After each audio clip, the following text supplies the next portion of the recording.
That's a new one. That's how you say "and" in Spanish. Oh yeah, that makes sense. Let's go, Poppy. Let's go. And what a fitting day here to feature some of these lovely teams as we kick off round number 3. And we're going to be starting with Starlight Twinkle versus who are we versing? Oh, Berserker eSports. Oh, yeah. I mean, we've got Cham. Let's go. We do, Poppy. We do. And oh boy, this is going to be an interesting one here because I feel like Berserker eSports have got a lot to prove. If you remember, we were lucky enough to cast the qualifiers. We were lucky enough to cast Code A as well.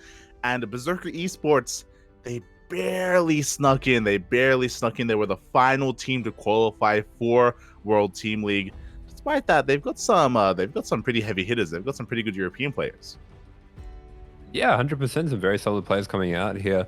And it's probably going to be Starlight that are the favorites here, but we're definitely going to be looking out for a few little upsets here and there. Oh, we really are. We really are, of course, as we see the two featured ace players here. Spirit, of course, for Starlight Twinkle and Spats for Berserker eSports. But unfortunately, Spats is missing from the lineup, and I think that's a little bit concerning here because, as you were saying, even though Starlight Twinkle, they are the favorites, we're going to need our ace players. Instead of Stats, though, we have an NA hero rising to the challenge. Yeah, I was definitely a little bit surprised to see Holden being sent out, but yeah, it's nice to see that they're kind of showing the depth of their roster, and it'll be exciting to see him play against such a good player like Spirit. I'm sure he'll be happy to, try his best against such a fantastic player. 100%. Like, we have been lucky enough to kind of cast Holden these past couple of years, slowly rising through the ranks in the North American region. He got picked up by Berserker eSports, I think it was this year or maybe the end of last year, relatively recently, and that was really exciting news to see because he's like an up-and-comer in the NA scene. Still looking to prove himself, though, and I think this is going to be like a big opportunity for him. Before we get too ahead of ourselves, though, we have your favorite matchup. I've never seen Mixu. It's going to be a Cham vs Mixu coming up, and this is one that we've definitely seen a little bit here and there in, I think, no, it wasn't King of the Hill. I've seen them in something. I definitely feel like I've seen this two play. I might be imagining it. Anyway, Mixu's definitely more of a standard player, does like to kind of do things all the right way, the correct standard way, and Cham is the opposite. He has his own ways of doing everything. He's come up with his own styles and is very good at them. And if a player's not familiar with them, it can be a little bit tricky to deal with. Oh yeah, 100%. Cham, he's one of the more unorthodox, unique Zerg players out there, and it can be really difficult to kind of keep up with how they play. Meanwhile, I agree. I think Cham and Mixu, they may have played in the qualifiers. I don't know if Starlight played Berserker eSports, but I'm also like in the recesses of my mind. I can remember them playing. Yeah, I think they must have. Yeah, I'm gonna check. Yeah. Oh, good investigation. Yeah, all good. So yeah, there's a little bit of potential history between these two players in the qualifiers, or Code A, of WTL, and they're going to be facing off here and now. There's obviously more eyes on Cham, but we've been, some fans of Mixu as well. He's been featuring on this channel before. He even slept with Vindicta for DreamHack Atlanta. But here we go, spawning in the top left-hand corner of Neo Humanity, representing Starlight Twinkle, Cham. And spawning in the bottom right-hand corner, it's a finished Zerg. This is Mixu. Okay, I looked it up. Cham played against DIMAGA. Okay. Close, not quite. Almost, Pappy, almost. Well, in our brains they played, and that's good enough for me. As they're coming in once again here, ooh, we do get a bit of a glimpse, not just at Mixu for the first time, but also at his lovely kitchen. Oh, yeah. I don't know what that is. Is that a toaster? Maybe a coffee machine? It's I think it's a toaster, and next to it is a kettle, an electric kettle, right? Oh, my quality's too low. Let's Okay. crank that. Let's crank that. Oh, there we go. Hello. You can spy into his kitchen, Papi. What's he eating, Papi? What's he eating? Oh, Looks very clean. yeah. Got a fire blanket too. Very responsible. Oh, true. It's crazy you caught that. I do not own a fire blanket at all. Oh, I have one. I don't know if it works. Did you know they have glass in them? What? They have glass in the blankets? Yeah, that's how it insulates. Oh, okay. It's like woven with glass or something. Should you like test it to make sure it does work, or? Oh, I'm pretty sure they're one use. Oh god. It's Okay. just if you ever need it, you just hope that it works. Yeah, you just let Jesus take the wheel, Papi. You know, Yeah, it's yeah. just yeah, I think it's fine. yeah, I'm sure it'll do something. yeah, yeah. And if it doesn't put the fire out, it'll just spread it and your problems will be over sooner. It's a win-win, Papi. It's Yeah. you can't go wrong. I don't think so. But while we go on about that, nothing much has happened in the early game. Looks like both players going to be playing a very standard game out. Going for their third around the same time, going for speed around the same time, so nothing too crazy out of either player yet. We'll be looking more to the mid game to see if either of them wants to pull the trigger on something a bit more aggressive.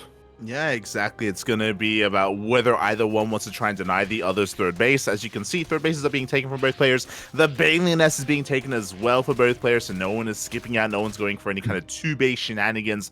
Some straight-up honorable play here from our two players. Yeah, this is not surprising from Mixu at all. I definitely think that, especially in the first game, he's going to be wanting to feel out Cham a little bit and get an idea for what kind of timings he's going to be going for, and basically just play the reactionary role. Yeah, both players not really doing anything too crazy just yet. Looks like Cham might put on a bit of pressure on that third base. Yeah, as the Baneling Nest is about to finish up, and as Link Speed finishes up, Cham is going to be flooding some Lings across the map. Not an overcommitment, but a decent chunk of Lings nonetheless. And Mixu has to make sure he doesn't cut any corners. Hopefully, he morphs in some Banelings soon, because he's going to need them. Yeah, so Mixu sees this coming across, and Cham going to be morphing in some Banelings of his own. So it's going to be the first little test of each player, how they're coming up against each other in terms of micro and all that sort of thing. So this will, I think, give us a bit of indication of how the game's going to be going between them. 100%, mate. As we do see the Banelings finishing up for Mixu, they're going to be heading on forward here. It looks like they will not detonate. A nice save there in the end, and Mixu will be able to hold on to his third for now. Yeah, Mixu looking very comfortable here so far, but here we go, the first little divergence in tech. There's going to be a Evo going down for Mixu, and it's going to be a Roach Warren for Cham.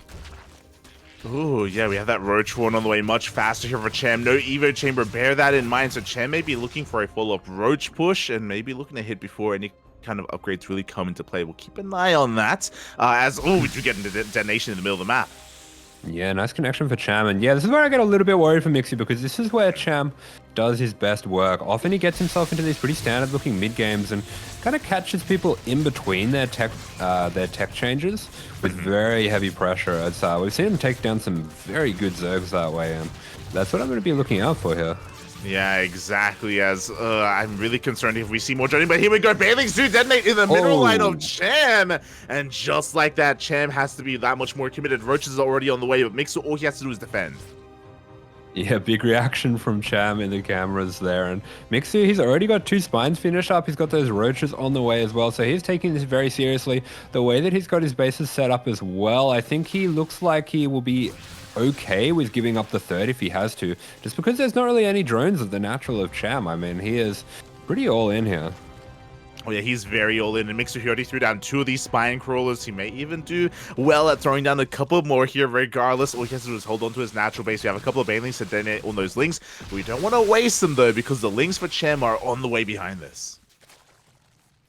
Yeah, I mean, Mixie's going to spot them out with his own Lings over here on the left, but as you're saying, he does have to be very careful. He loses another Bane there as well, and he doesn't want to get complacent in this moment. The initial defense has been really good, but he doesn't want to get overwhelmed by these Lings. Yeah, exactly. But it looks like with the power of the Queens, the Spines, the defensive position here from Mixu may just be a little bit too good anyway. Not the best of trades, especially because he did throw away those Banelings, but he has held on for now. And now Cham has backed off. He's redroning. Yeah, Cham redroning, Mixu going to be doing the same, so Mixu doing a really good job keeping up with what Cham's doing here, but he does have to be careful that he does, keep in mind the timings of his own here, as we do see him going up into a lair.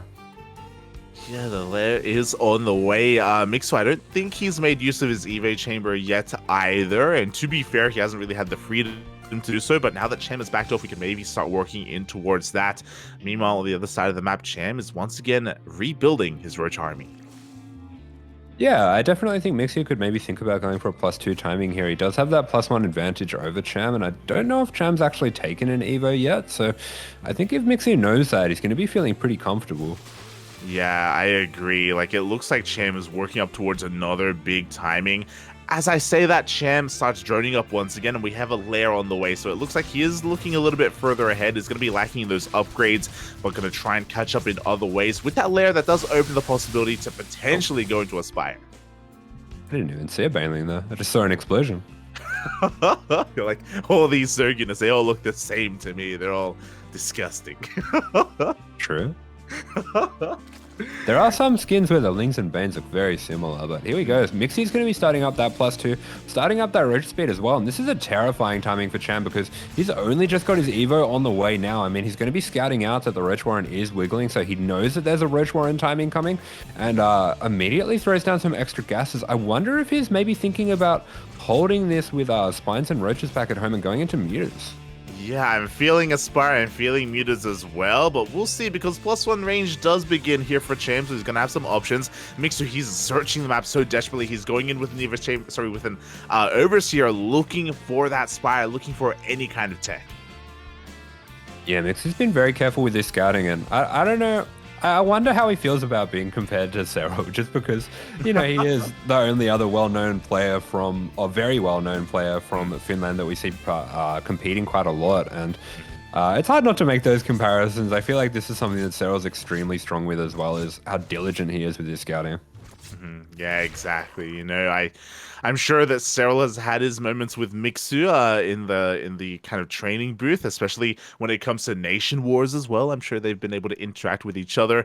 But yeah, we'll see if Mixu can keep it up, because for the time being, there is no Spire. So his scouting has paid off. He recognizes that nothing crazy is going on, and he can commit to the Roach Ravager. Yeah, and this is a terrifying timing that Mixu has. I think this is going to be extremely tough for Cham to hold. It's going to be hitting with +2, maybe even a few seconds before the +1 of Cham finishes up. So that is going to be really scary to hold. He is pumping out his own Roaches here on a pretty similar drone count, but the damage might have just been done by that early game. Yeah, exactly. It may just be a little bit too much here. Here we go. Mixu's pushing into a concave, but he does have that upgrade advantage. Yeah, he misses a few shots there, maybe a little bit indecisive, and doesn't quite like the angle that he's pushing in on. This is definitely a hard map to find good angles to push in on, but here we go. He's going to be charging straight on in. Biles landing on his own Ravagers there, unfortunately, and this concave looks really good for Cham. Yeah, exactly. Despite the upgrade disadvantage, I don't think this is the best fight for Mixu. He's trying to force his way through, though.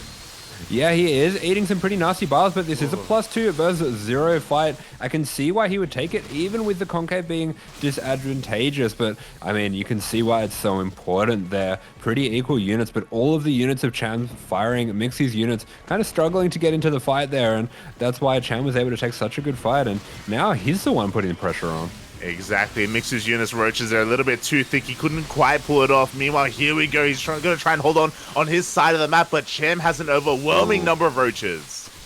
Yeah, he's going to be pushing it back once again. I mean, we still have those 2 spines from the early game, so Mixu should be okay, but he is losing his own timing and his own initiative here. He really is. I mean, Mixu's got a 4th base behind this, but Cham now has the momentum. He is ahead by 40 army supply. He's got his own +2 on the way as well. He is slowly catching up and taking away that advantage that Mixu has.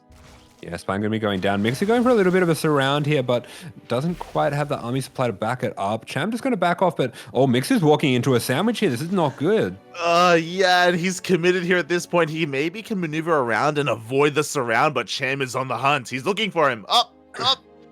Yeah, Cham looking to surround him. He's going to have to be very careful to get on out of there. Definitely going to be a few Roaches getting shaved off as he leaves, but he does, for the most part, get himself out of this danger and might be looking just to split up his army a little bit and see if he can go for a bit of a harass damage to get himself out of this pickle.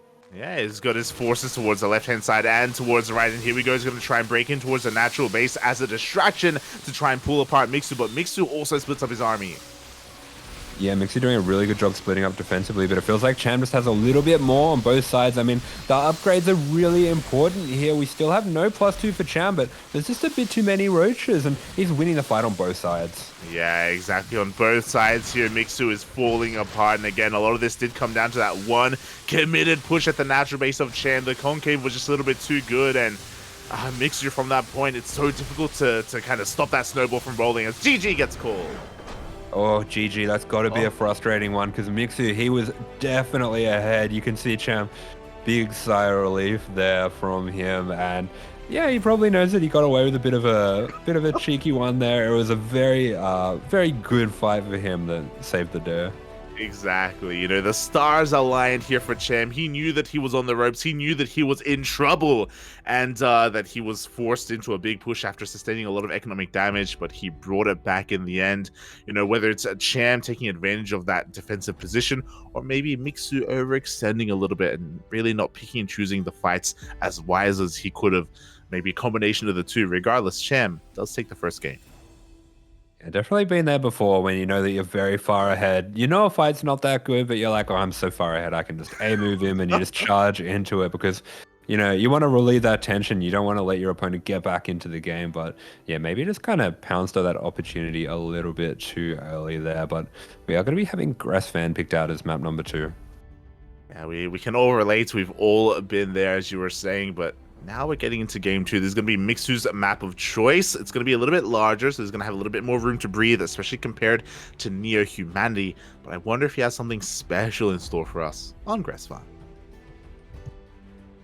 Yeah, I mean, I do think that some of it is just wanting a bigger map. It definitely would have been frustrating as well in that last game. I think the map did play into it a lot, where he did have a really good roach advantage, but that's just such a strong defensive map. It's really hard to find ways to push in.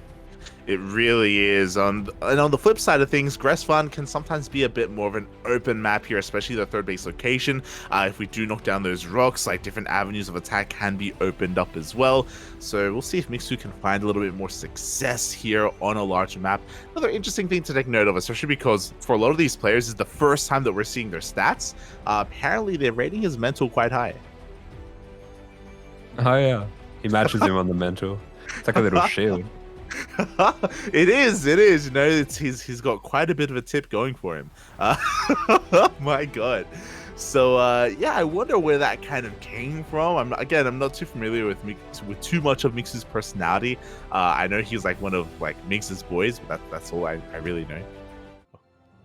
Yeah, for sure. But here we go. We are going to be getting straight on into it. For Starlight Twinkle in the top left-hand corner here, this is Cham. And spawning in the bottom right-hand corner of Gressfan, we have his opponent we have from the land of Finland and representing Berserker eSports, Mixu.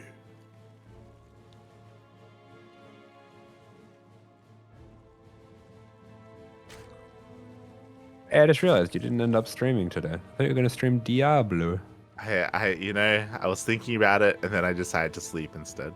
Yeah, nice. That's a good decision. It was a tough choice, you know. Yeah, I had to make a tough call in the end, but we did sleep in the morning. Did sleep a lot. Yeah. Nice. All rested, ready to not sleep at the right time tonight and ruin it all over again. Let's go, Poppy. Let's go. I mean, the weekends are always really jam-packed here for the CranKy Ducklings. You know, tomorrow we've got 3 broadcasts. We've got KSL into GPO into WTL. It's gonna be amazing.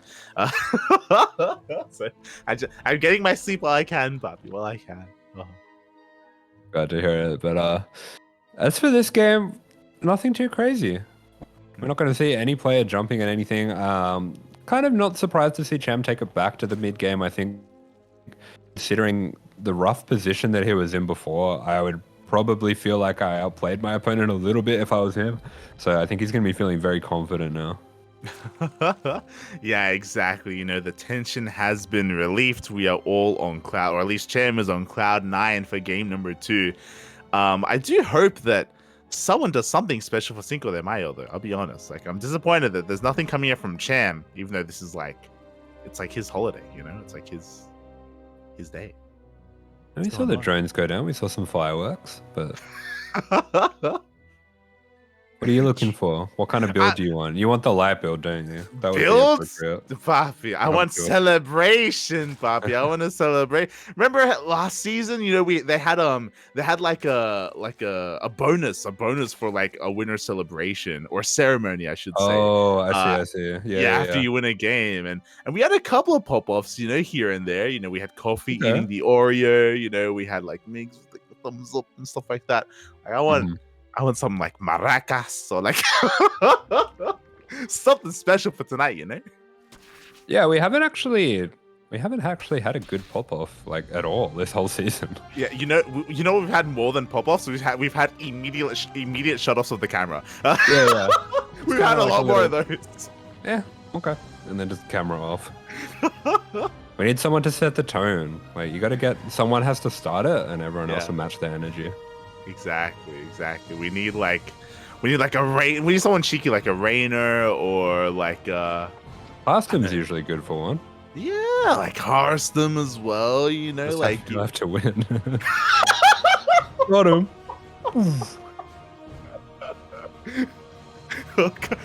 Calm down, Poppy. Calm down. Oh my god.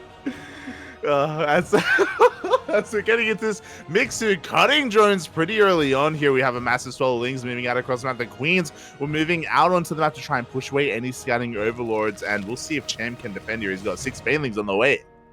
Yeah, it looks like Cham reading this very well, has his Banelings ready to go, but behind this Mixu, staying quite calm, going to be getting that Evo chamber a little bit early like he did in that last game, and he's just going to be droning up from here. Yeah, it's just going to be droning up behind this. He'll be trying to trade as best he can. Here we go. Lings do flood in towards the natural base, but no, Cham was in position. His Banelings nicely split up between his third and his natural base, and yeah, he will be fine from here. Oh! You lied to me. Guzman does have delivery fee. Didn't for me. Animal. I had a notification on my menu log. It said Guzman free delivery. It's just for you, Puffy. Do you think? Oh my god! My phone told them that I'm Hispanic. They're like, only the brown people can get discounts today, Puffy. Aye. I look at it and it's like a double delivery fee. Oh, okay. I understand. Oh no. Oh, Cham got a little bit of a. Okay.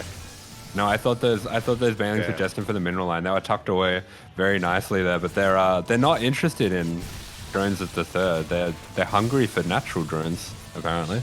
Yeah, exactly. Maybe.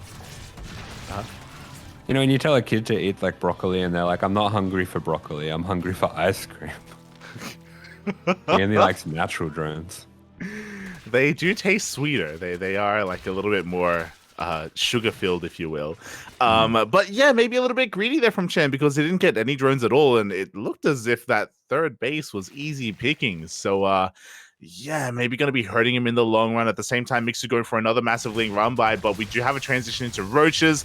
With our Roaches arriving, it looks like Cham should be fine to defend this as well.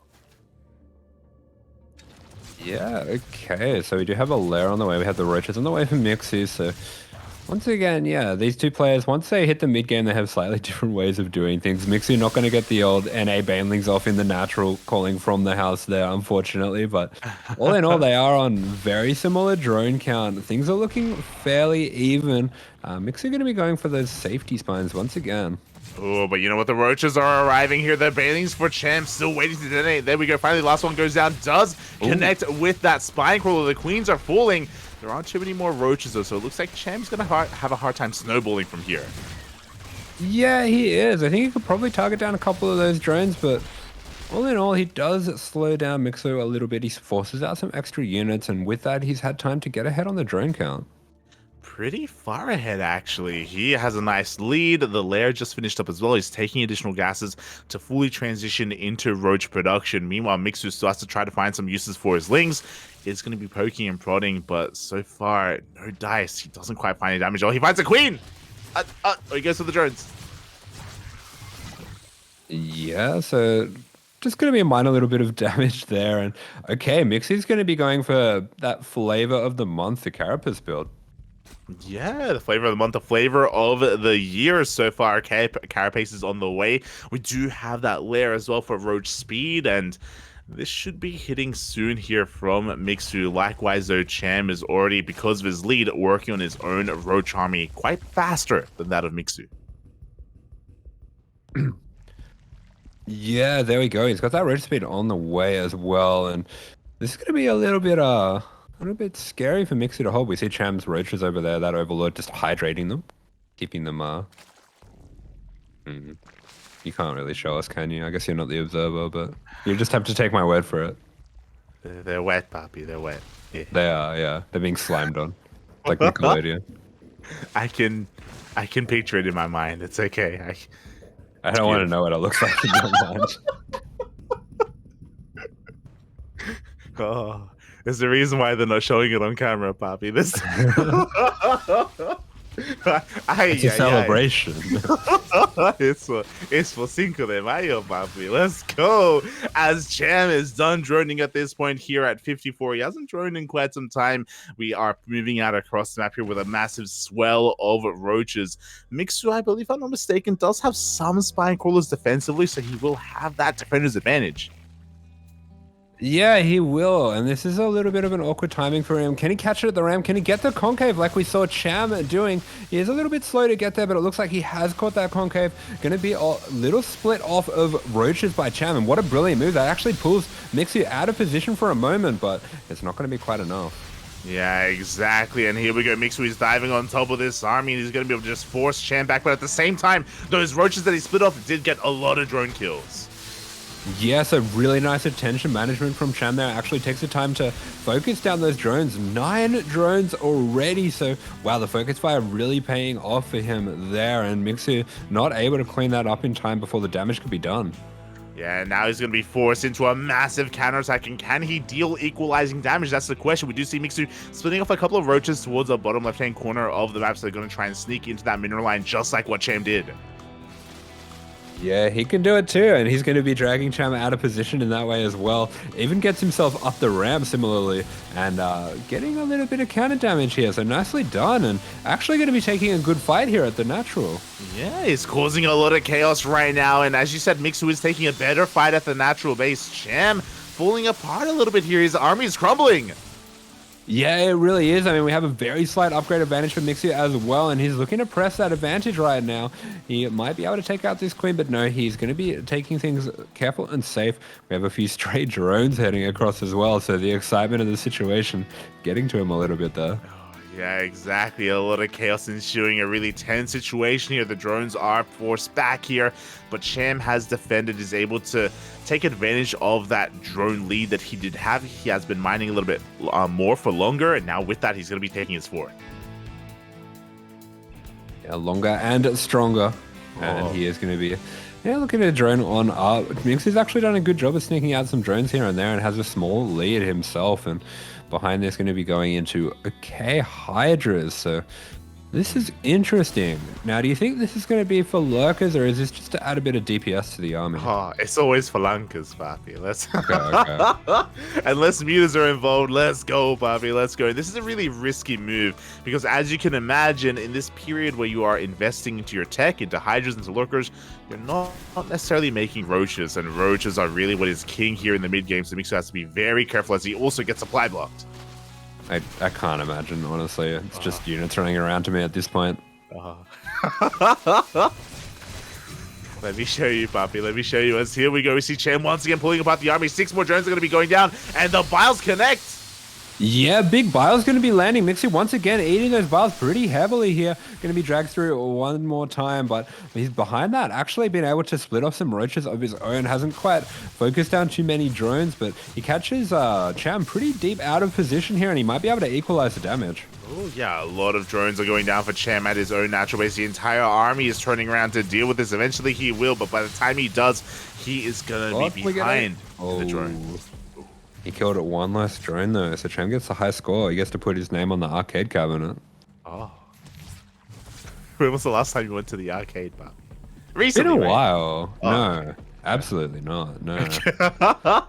Unless there's an arcade in my house, I don't think so.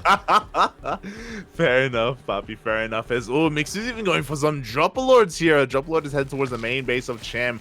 Once again, he's a bit out of position. Going to try and re-drone as best he can. He's throwing down his own Hydra Den.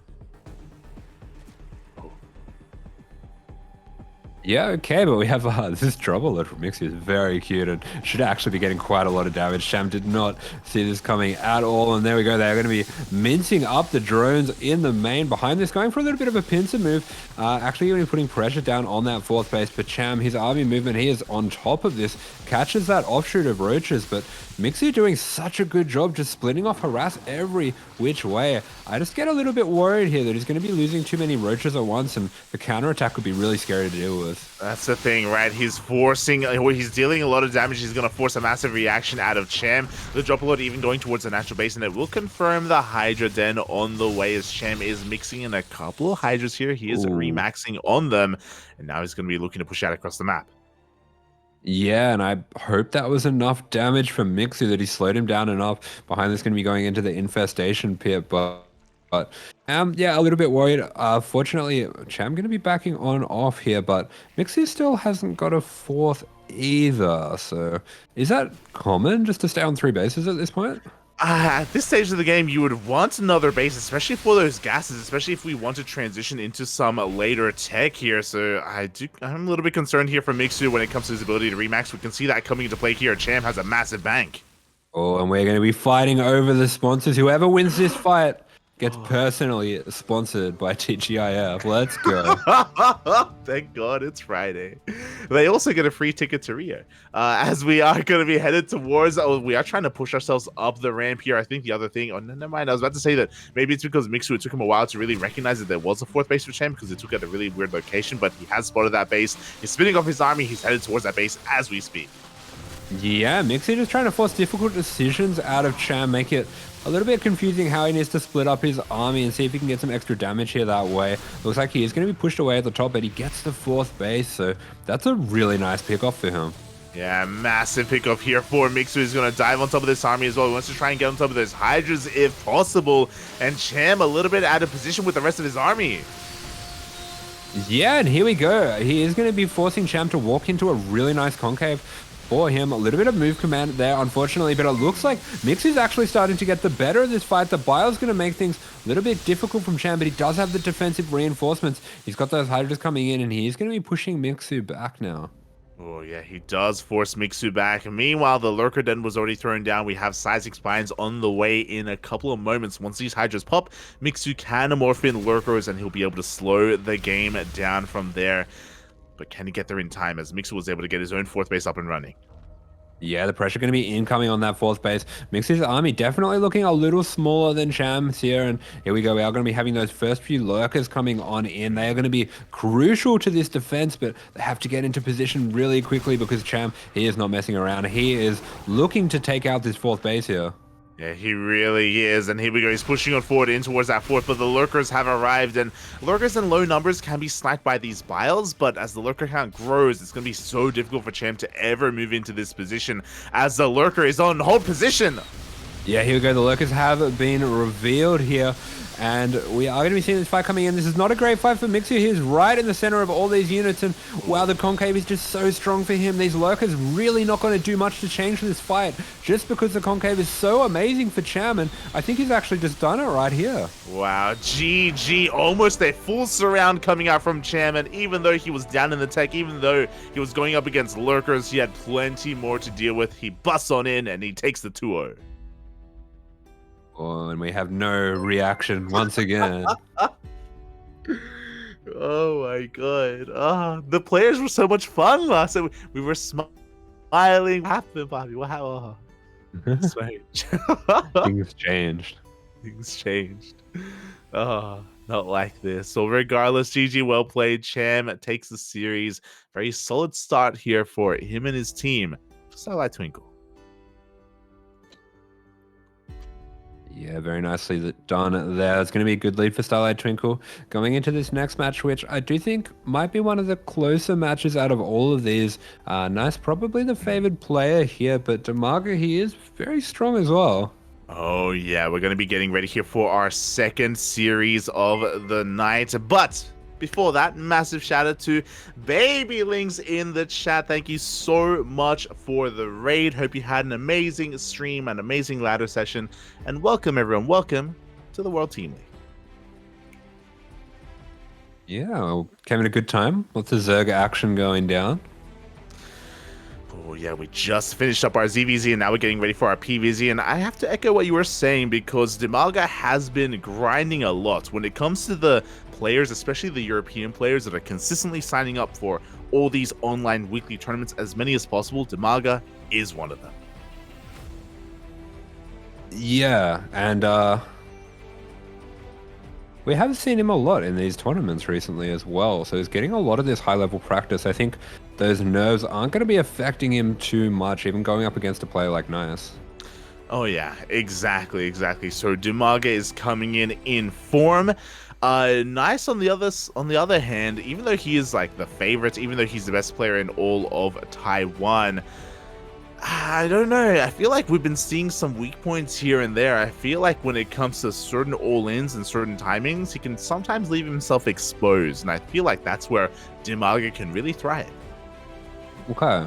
I'll have to take your word for it. I did see him, I think the last thing that I saw of him, I feel like I saw him a couple days ago. Oh, okay.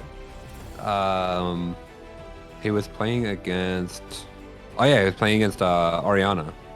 Oh, yeah. He looked very strong. Mm-hmm.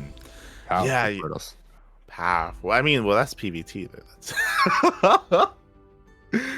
Oh my god. Well, the series that comes to my mind is this, to be fair, this was now I think 2 maybe 3 weeks ago. God, time flies by. I always remember Nice versus Mondo in ESL Open Cup Asia, where I think it was ESL Asia or KSL, where Mondo got his first big win. You know, he's like an up and coming player, but he took down Nice in that tournament, and it was really amazing to see. It was really impressive, and Mondo did pull it off of these certain roach all-ins, like off of like 62, 66 drones, you know, just hammer down that roach button and just send it, baby, send it.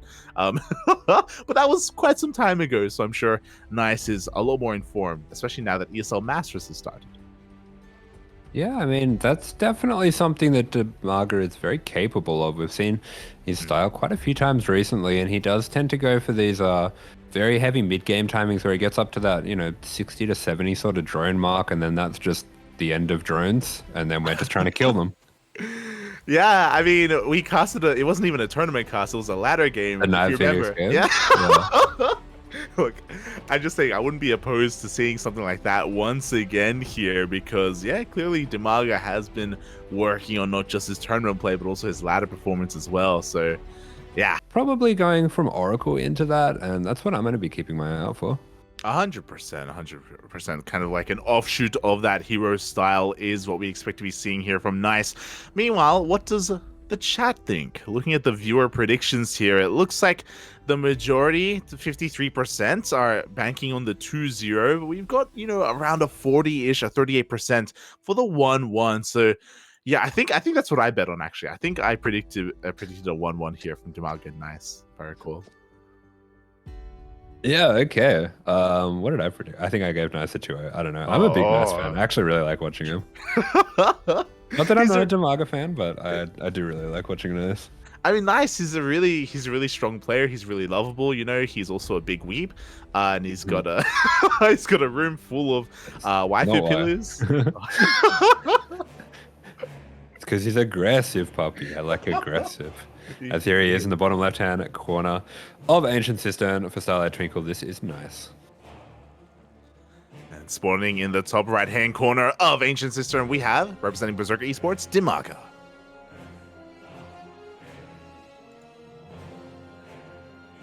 Oh, he is close to the camera.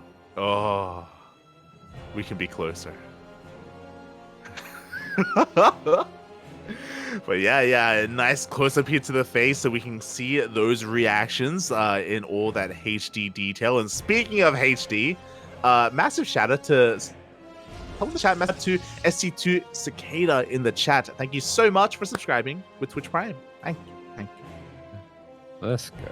Thank you. She does stream a little bit her own as well, so True. give her a follow. Exactly. Another fellow streamer, so give them some love and support all around.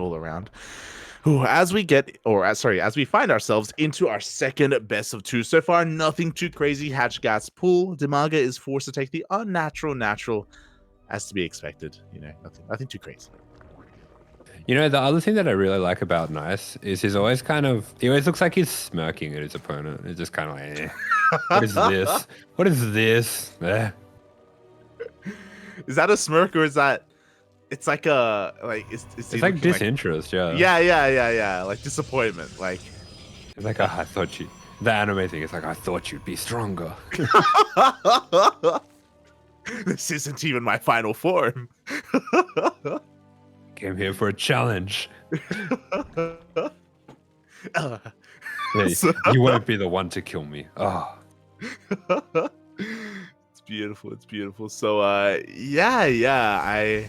I mean, who doesn't love Nice? He's recently, of course, rising to the top of his own region, recently being picked up by Starlight Twinkle as well. For a long time, he was on Good Game Gaming and some of these other teams, so it's great to see him getting some more support.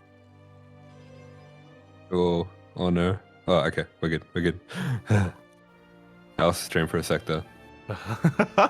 Stay with me, puppy. Stay with me. Is Nice. We have seen his tech of choice, and we were kind of alluding to it. You were kind of bringing up what we expect to be seeing from Nice, and a part of that is the Stargate Open. Yeah, so there we go. Stargate Open are going to be coming out. Stalker as well, just to be a little bit tricky, deny some scouting. It's something that is a little bit stylistic. Often we see multiple adepts rather with the Stargate just to save the gas, but I do like that he's, being a little bit extra tricky, trying to deny that scouting and hide his build, maybe hiding what he's going to do in the next game. It's something that I think is extremely strong in this best of 2 format, is to make the start of both of your builds look similar, but be doing something very different. Oh yeah, exactly. It is terrifying about the best of 2 format. It can cause some upsets. It can cause a lot of kind of mind games to play out as well between the 2 players. Oh boy, and that is something to love about it. Maybe not for every tournament, but every now and then, best of 2, it has its place. Yeah, it's not bad. Yeah. And if you, I feel like it's also good if it's the kind of opponent that you're always going to get 2-1 by. You probably can get a 1-1, and you're like, yeah, even. Yeah, I'm telling you, Papi, the Team GP maneuver, like we need. Yeah. It's hard. It does. It's OP, Papi. It's a part of the meta here of WTL, but we already have our first Oracle coming out. Just staying back at home to make sure that the third base gets up and running, as to be expected. And once we get our second Oracle, then we'll have enough firepower to move on out. Behind this, Nice is already working on his transition. Yeah, definitely. I mean, Nice holding on to his Nexus there. DIMAGA coming in with perfect timing to put a bit of pressure on there, but Nice just a little bit too experienced. Even going to be sending those Oracles across the map for a bit of scouting, maybe a little bit of extra drone damage here once that battery's up. Oh, exactly. But now that the shield battery is up, Nice, he has the freedom to move out, as you were pointing out. The 2 Oracles have that one-shot potential as well. They're going to be able to get 1 drone for their troubles. They dive on, they ignore the spore, and they get a second, a third, and even a 4th. Up! Oh, the Oracle does go down though. Really fighting out from DIMAGA, and Nice not going to be too happy with that one. Does at least get that second Oracle out on full health, but here we go. The pressure is going to be continuing. He is going to be looking to get a few extra drones here. Going to get 2 of those for this adept here, but very good defensive micro from DIMAGA as well, and he's looking like he's more than capable of keeping up with the multi-prong of Nice. He really is. This was 5 drone kills for 2 adepts and 1 oracle. This was not a good trade for Nice overall, especially because he did delay his 3rd oracle. It's now on the way, but he did prioritize his blink instead and even delayed his own forge. It's not the most lined up +1 here for Nice. Yeah, not quite, but I think once again it's a little bit of a stylistic thing just to get those extra Stalker warpins out. And behind this, it is looking like he does want to put on a little bit more pressure with the blink, with the oracles as well. But DIMAGA, he's going up into the Roach Warren himself, so he should be relatively safe from this. But it is coming in at a bit of an earlier time. Yeah, this is a bit of an offbeat timing here for Nice. He's pushing on forward. He's going to be looking to deny this 4th base. And what do we have to defend? We're going to have Queens. We're going to have a handful of Lings, but it looks like we may be forced to cancel. Oh. Yeah, there we go. We do get dragged pretty expertly back into the stasis trap there. And now these queens are actually looking like they're a little bit exposed. This could be dangerous. I mean, he definitely needs to do this. And, well, okay, that's a lot of queens. This is like a TVZ amount of queens. This is a dark reaction, by the way. He just brings every single queen over here towards the 4th base. And DIMAGA holds on. And this is, again, a great follow-up here from DIMAGA. He didn't really sustain too many drone losses earlier. And nice that delaying his own forge here for the faster blink push doesn't get the cancel. I feel like 9 queens is not normal in ZVP, right? No. You're not wrong, Pup. You're not wrong. Typically, we don't really go up to this queen count, but apparently DIMAGA does, and it works out for him. Nice, really being caught off guard. Yeah, and I mean, this stalker pressure that Nice was looking to put on now, it is going to be pushed back, and oh my god, there's so many queens. Such a good unit.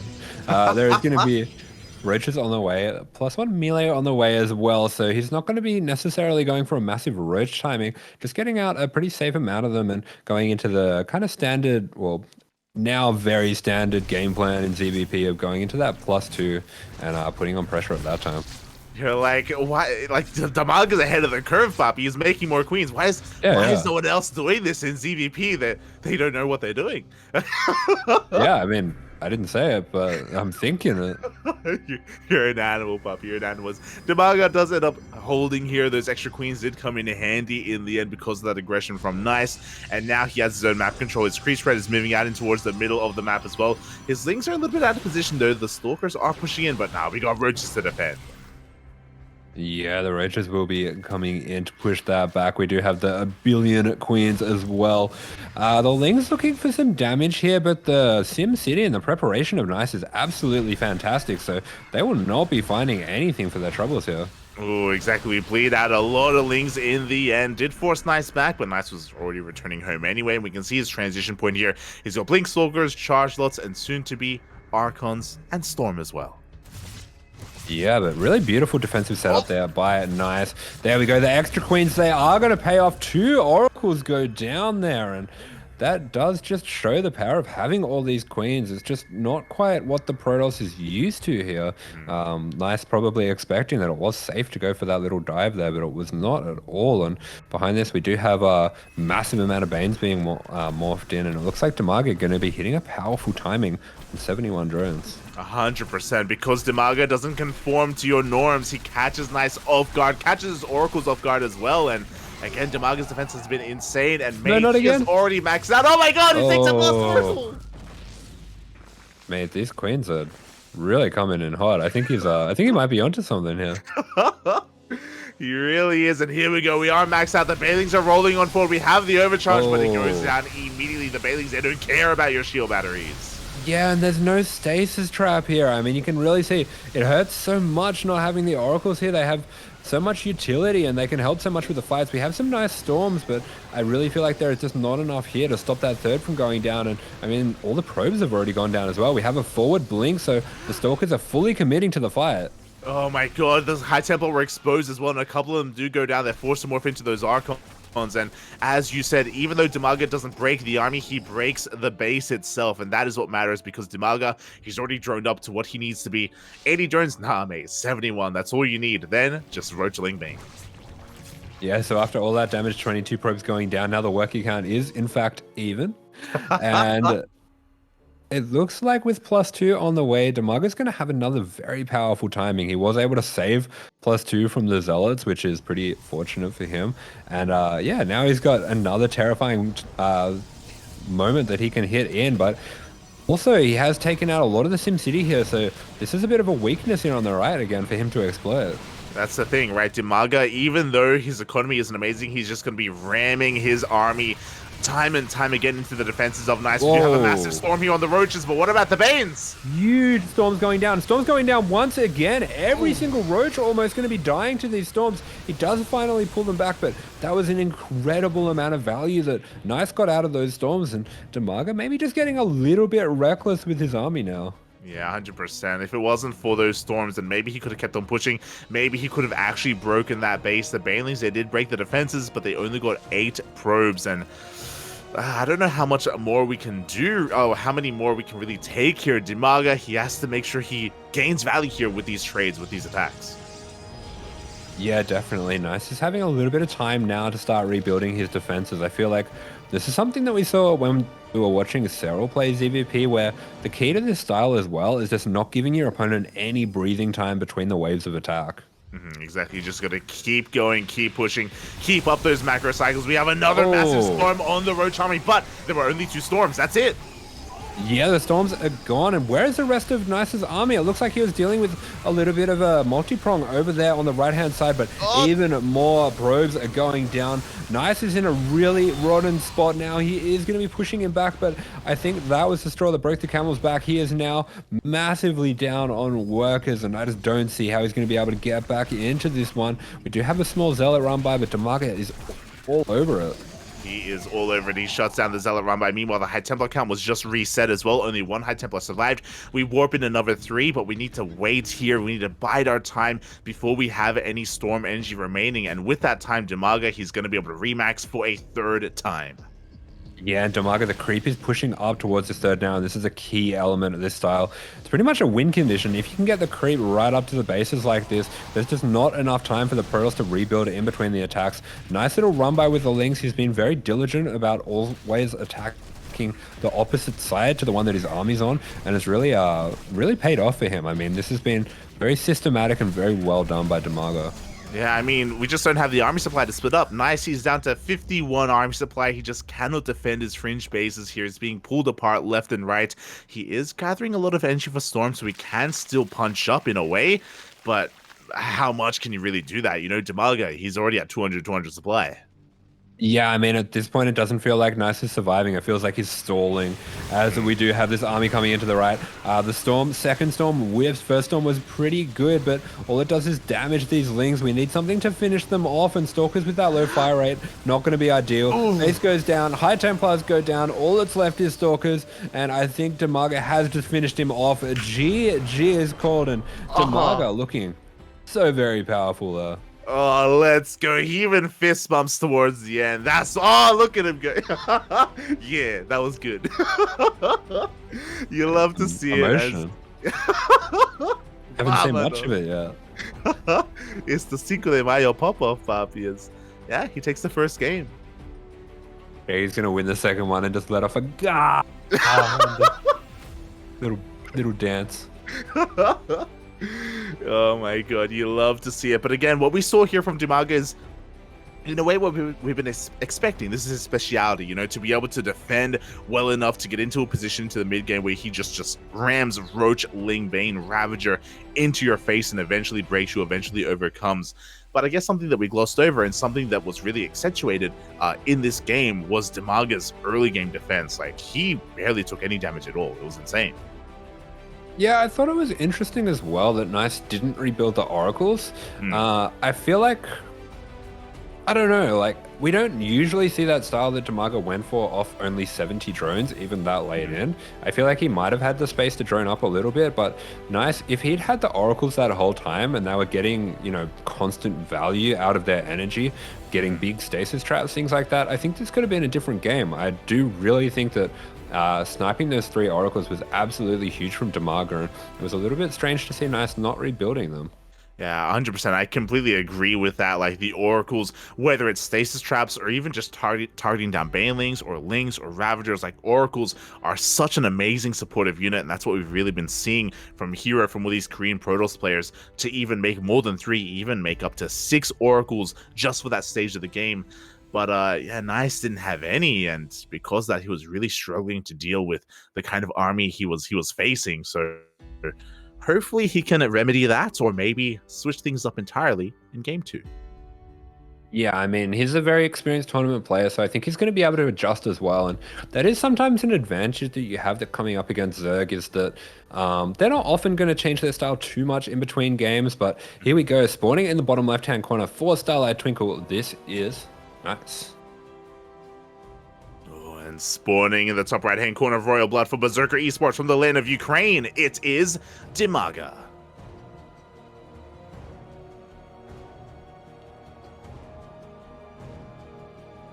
Here we go, and yeah, I agree. Like, I don't really expect DIMAGA to switch things up too heavily, as It looks like the red sun has arrived. Oh my god. Oh, yeah.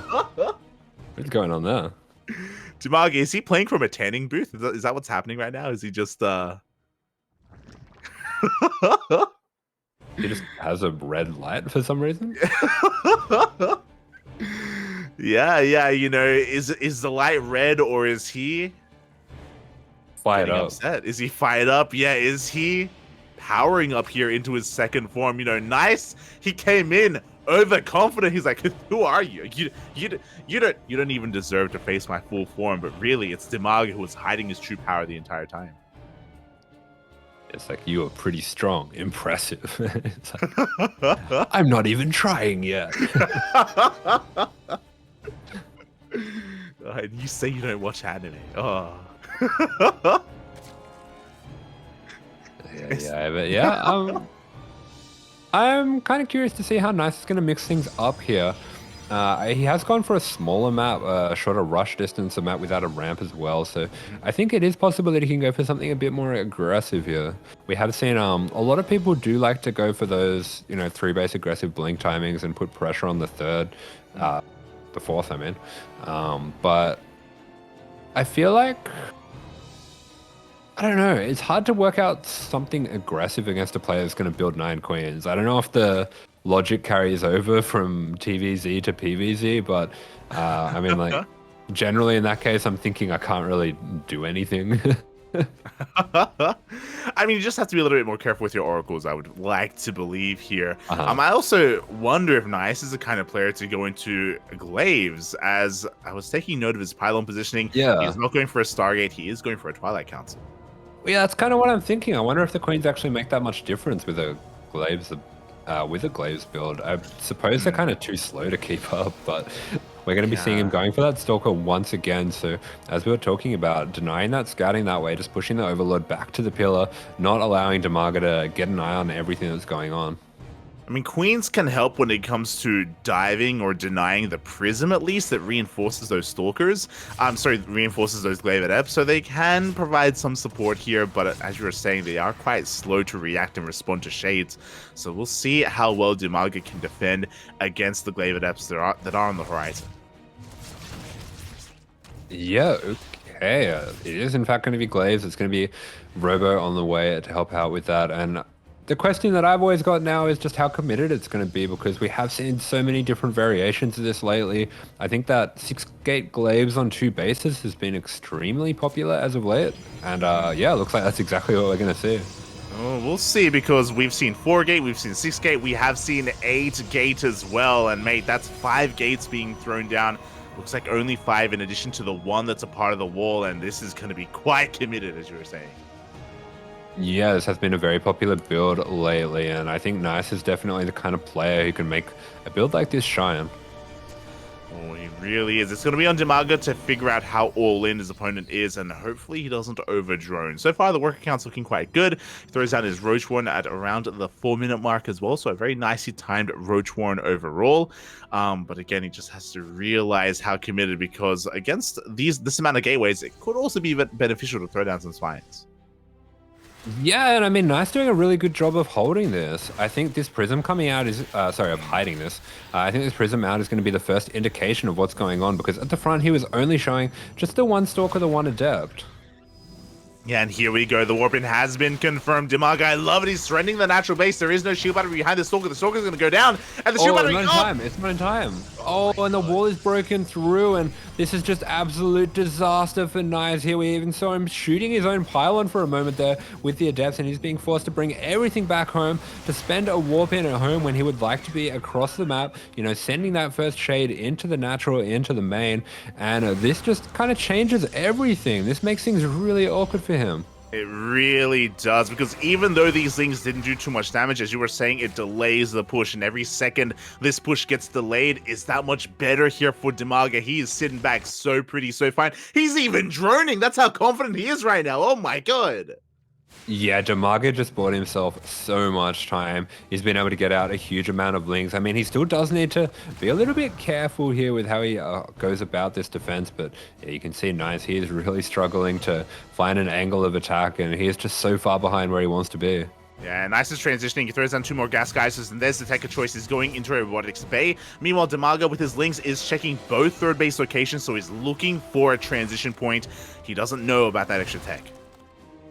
Yeah, so River Bay going to be going down, and this is something we did see Max Pax in a game against Dark where he got absolutely no damage with his adepts. I mean, there was a little bit of damage there, here and there, but nothing like what he wanted to get. Was still able to go into a transition while keeping his adepts and killed him later on, and that might be what Nice wants to do here. Yeah, going into Disruptors or Colossi, either one can work very well here against a Zerg player. It is a comeback mechanic, especially those Disruptors. But we'll see which he decides to go for, as Nice does throw down a third base behind this, as he tries to be as aggressive as possible to keep DIMAGA on his own side of the map.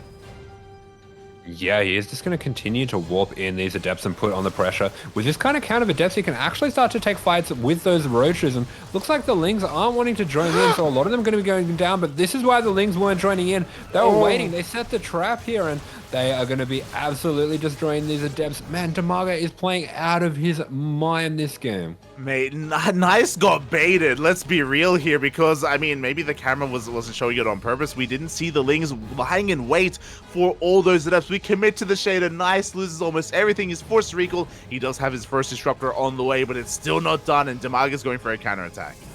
Yeah, beautiful trap there by DIMAGA, and man, Nice was relying so much on maintaining this adept count, and he just got a little bit too excited at the prospect of damage there, especially after taking a good trade with the roaches. But DIMAGA's just anticipated every step and defended so wonderfully here. Oh, he really has, but Nova's going to be going off. Does get 3 Ravagers for a very valuable Nova, but that is all that we're getting, because the Link's getting a full surround on every single adept. Ooh. Yeah, Ling's going to be going down, but trading Lings for those adepts and leaving the roaches behind is going to be absolutely fantastic for DIMAGA. He can reinforce with those Lings very quickly as well. We have the last few Disruptors looking for some nice shots, and they are going to get at least one of them, but I think there's just not enough basic army here for Nice to hold on. Yeah, both Disruptors get valuable connections, but the third base is forfeit. It looks like it's going to be going down to the reinforcements. Meanwhile, the defenders or the adepts are stuck here at the natural. They can't really do much at all to protect that third. Yeah, now the Disruptors are exposed. They are one of the last units standing here. The third's going to be going down. We do get another couple nice connections here, but with those extra Ravagers coming along, this wall is not going to last long. The Warpins get denied, and I think DIMAGA is going to be taking this one down. Yeah, it's crazy, mate. I was thinking the 1-1, Papi, but for DIMAGA to come out swinging and go for the 2-0, very few thought that that was possible. Very few thought that that was going to happen, but here he is doing it all for his team.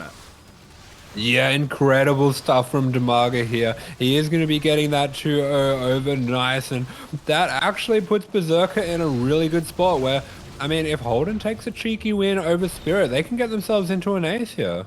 Mate, it's going to be wild. It's going to be crazy. For the time being, though, Nice, he does hold on to his natural base. He does have 2 Disruptors, and we all know that they are the great equalizer. Can we somehow fight back with these Disruptors? Yeah, this would be an absolutely insane comeback. We do see Ravagers being morphed in. We see a lot of Lings being produced. Lair is on the way as well, so we can see that DIMAGA, he was quite committed with this attack, and he has stored his tech out by quite a lot. But, I mean, for Nice, he's got to be running out of minerals at that natural pretty soon, and that third is nowhere to be seen. There we go. It does get started up just now, but both players in the Stone Age when it comes to their technology. They really are. Again, DIMAGA wasn't thinking too far ahead, so he doesn't have the biggest lead right now. He almost broke the back of Nice, but now that he hasn't, he has to do some catching up of his own as well. Things are about to settle down, and Nice has kept these Disruptors alive ever since their inception, ever since that started the game, or ever since they were made. So yeah, he's going to be looking to find even more damage. Yeah, but DIMAGA, in typical DIMAGA fashion, I mean, we saw it with Night Phoenix as well.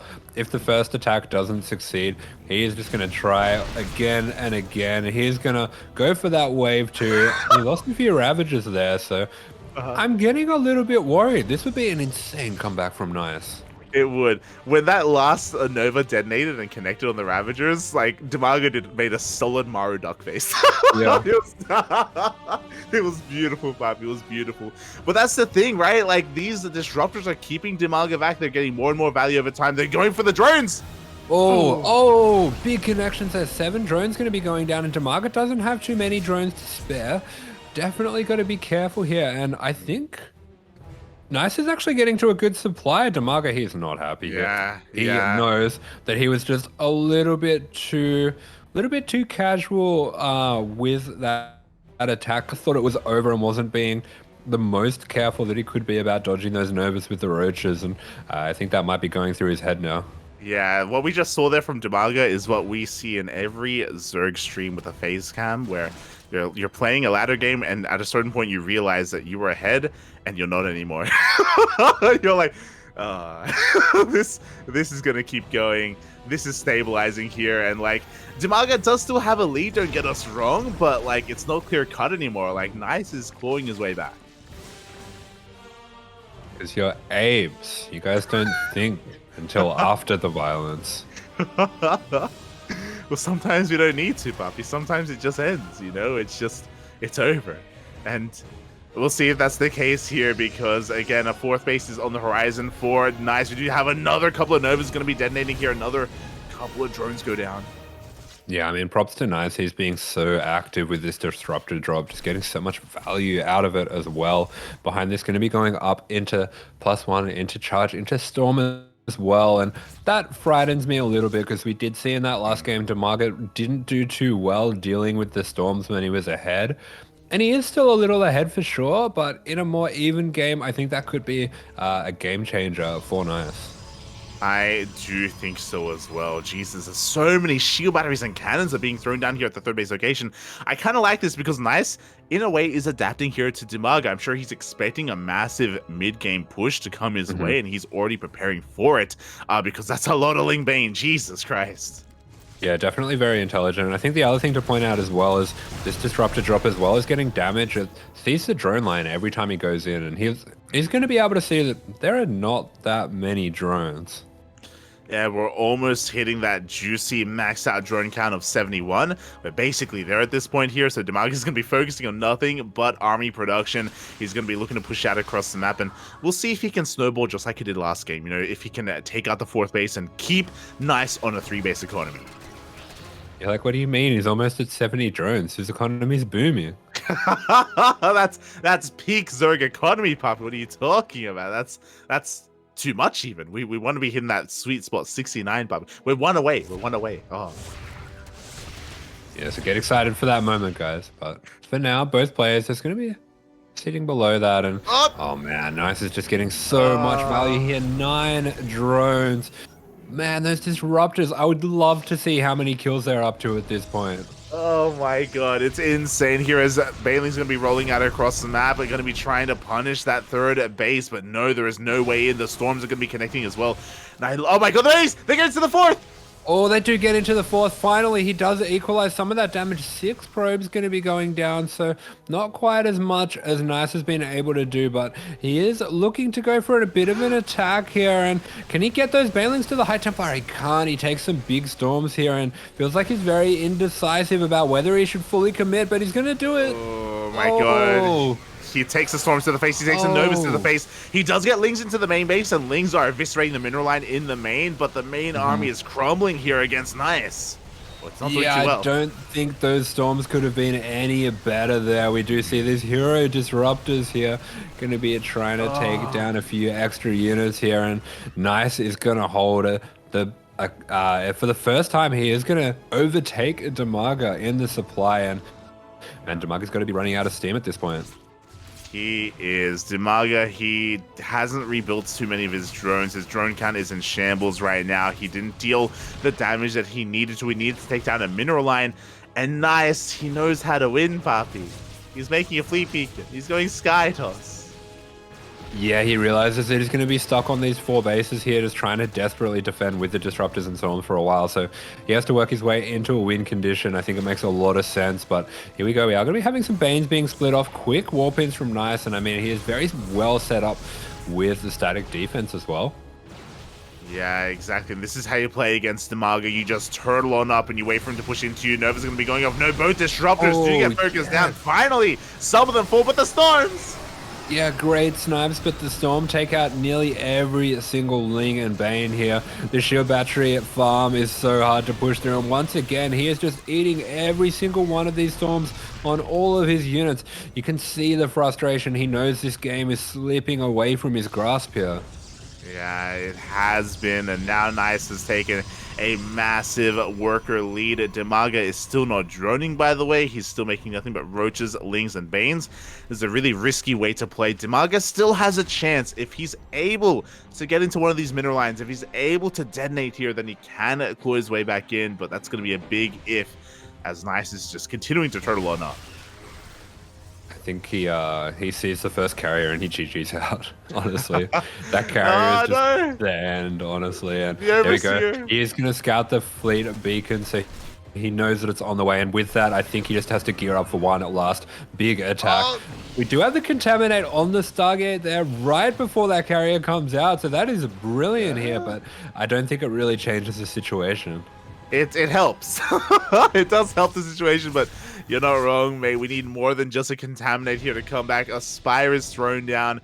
DIMAGA at some point has to start droning. He drones up a little bit here, getting up to 66, which isn't a bad worker count, but he's going to have to go further. He's going to have to go to the late game. He hears you. He makes 2 drones. He says, look, I'm droning. Oh my god. We have a couple more on the way. I love this. The Lings are being quite active here. Can he deny the would-be 5th base? The entire army is rocking up. He should be able to, but no. He's being forced back by the main army of Nice. Yeah, he's just going to back off a little bit. Nice, finally getting a little bit of initiative. He has been on that back foot on the defensive for so long here. And now he's just going to be poking out a little bit, and he's got to be pretty happy to see that army. That is not a big army. It is not a fearsome army. He's going to know he's in a good spot here. It's a Zerg army. It's you can't do anything, puppy. What do you mean?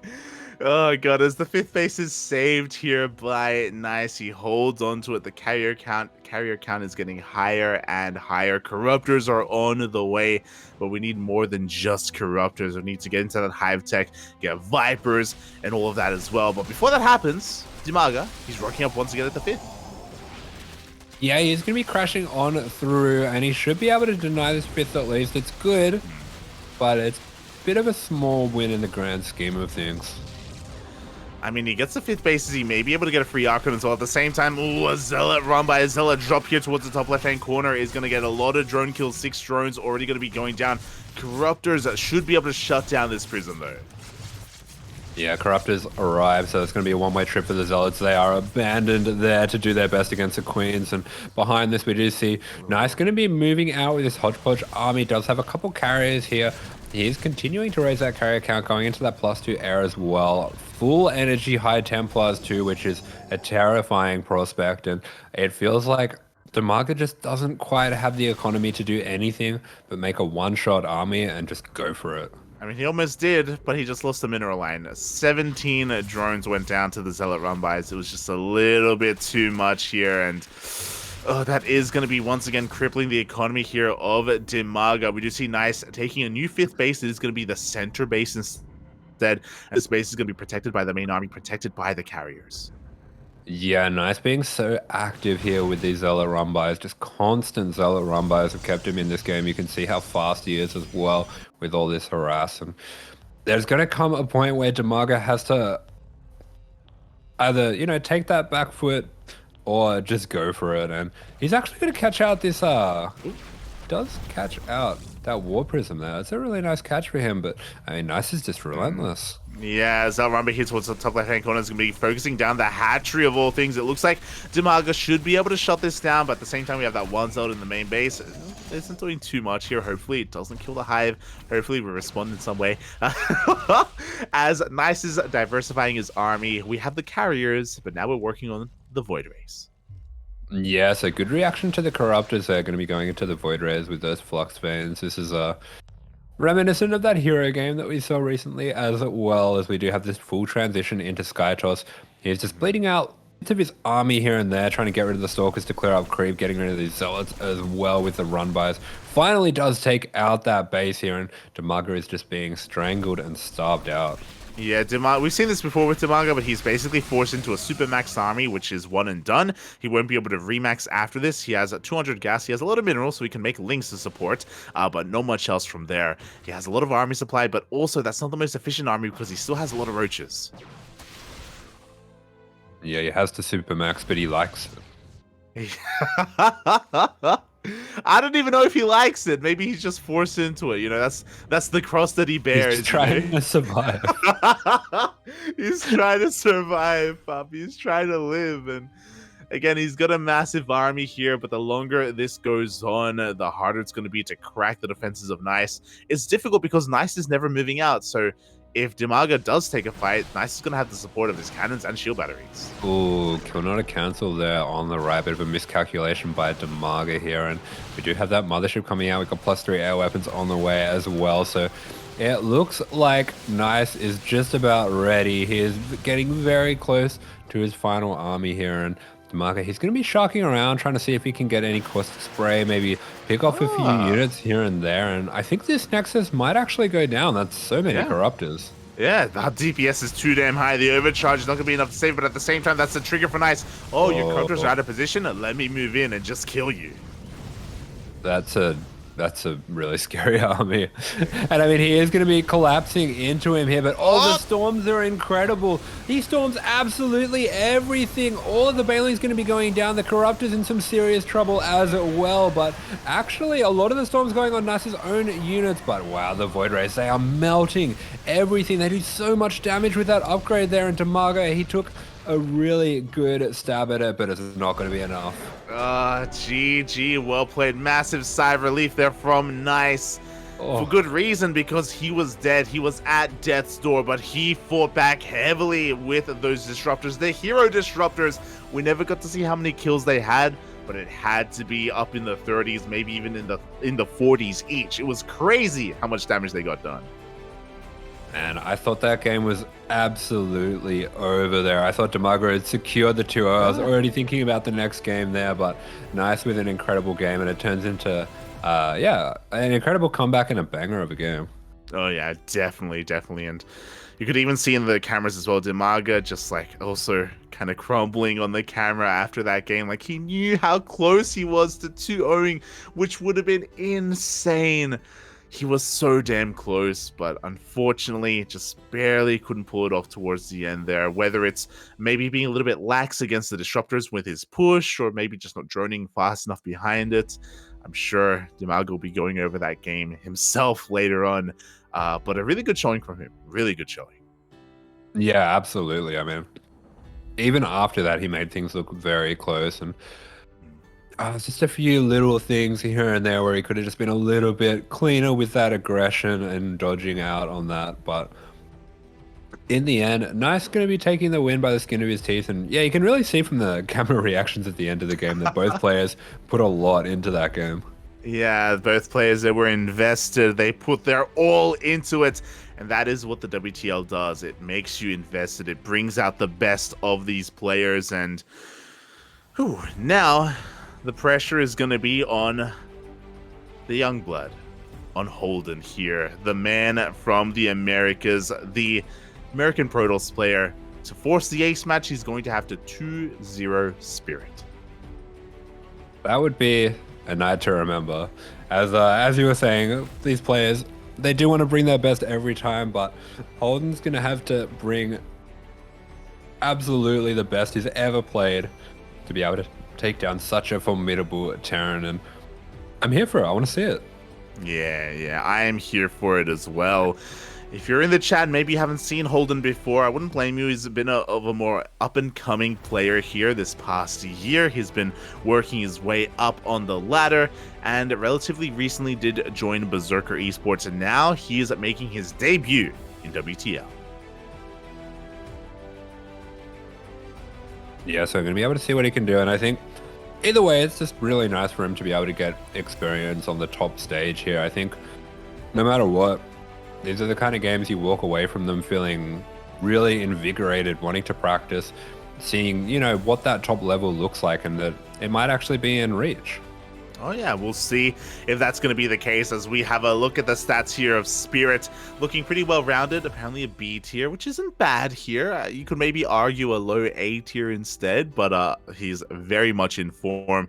That's why I have to dox the WTL admins a little bit here, because apparently his form is a 7. Nah, mate, it's got to be higher than that. Come on, come on, it's Spirit.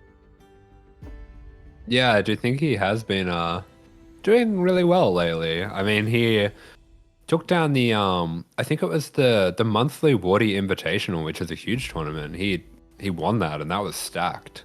Oh yeah, yeah. Again, Spirit is looking better than he ever has right now. So it is going to be a bit of a mountain to climb here for our American Protoss player. You can see him here for the first time again. His first time representing Berserker eSports in the code S of WTL. Oh boy, and we'll see if he can make a splash here. You know, again, he's still the underdog, so hopefully not too much pressure is on him. Hopefully he can focus on his game, focus on his play, and maybe get some points on the board. Yeah, I think if anything, he's just going to be wanting to put on a good showing here, kind of get his name out there, and get a bit recognized as well. Do the best that he can for his team. So yeah, I'm excited to see it. Oh yeah, I am as well. I'm ready to bear witness here as, again, it looks like the WTL organizers giving him a couple of additional points here in mental where they can. And it looks like map 1 is going to be Dragon Scales. Yeah, okay, so Dragon Scale's first up, and he's a very interesting player in TVP, especially because firstly, he's one of the only people who will willingly go into a late game versus Protoss. It's very off meta, and it's very unusual to want to face the Protoss in late game. I think we've been seeing, you know, people more wanting to go for very dedicated 2-base pushes. We've seen a lot of SEV pulling as well. So it's unusual, and that does mean that the Protoss player often isn't going to have as much experience as him in those kind of situations. Yeah, exactly.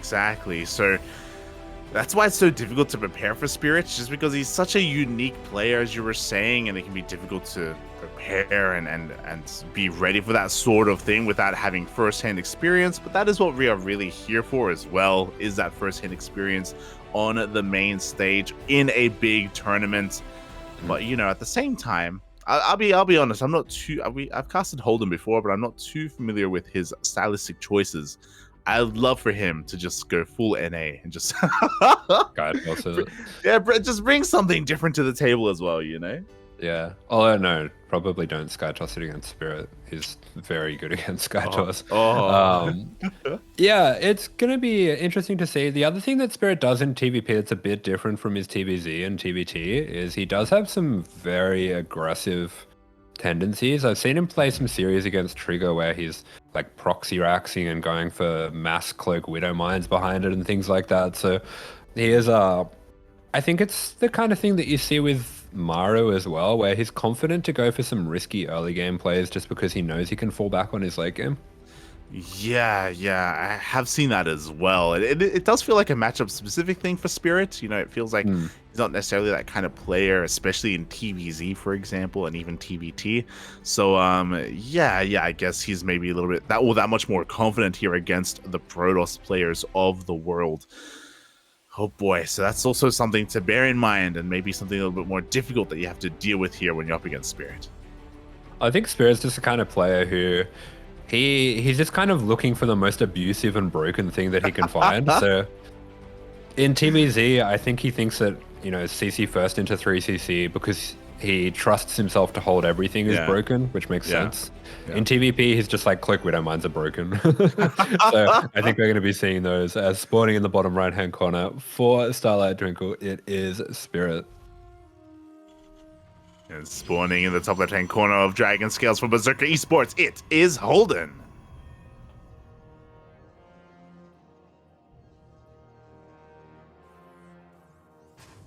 Oh, let's go. Man, is that your... Looks like could be Smile's cousin. Look at that hair. Look at the hair. Look, I thought you were gonna say, look at the smile as well at the very start there. We got a cheeky little smile from Holden as well. So you love to see it here as we get into this. We don't know where his hair ends either. It's off cam. No. We don't know. Yeah, might just keep going. It might not end, you know? I'd like to think it may just connect right to Smile. It'd just be it's like the Marge Simpson thing. It just goes up, straight up. Touches the ceiling. Oh, beautiful, puppy, beautiful. In my mind, that's where it is until we get confirmation otherwise. But